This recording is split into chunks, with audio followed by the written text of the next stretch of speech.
today's video, we're going to be talking about what happens when you want to go and buy a property on Tsaishen marketplace.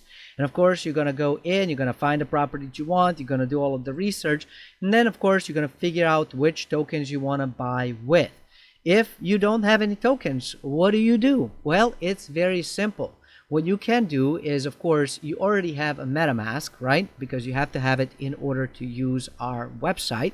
And what you can do with MetaMask is right there from your MetaMask wallet, you can purchase crypto. Now, you can, of course, purchase crypto on any of the exchanges and just transfer into MetaMask.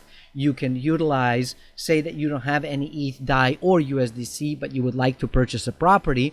You can go and use place like 1inch or Uniswap to swap whatever tokens you do have for the tokens that you need for Tsaishen. Same thing happens on the sell side. If, say, as a seller, you're saying, you know what, I don't want to hold on to the ETH, DAI, or USDC. I want to hold on to Polkadot, or I want to hold on to ADA, or I want to hold on to whatever it is that you want to hold on to. That's fine. All you got to do is once you get it into your account, it's simple and easy to use either the decentralized or centralized exchanges, whichever one you prefer, to convert it into any crypto whatsoever that you want. It is that simple.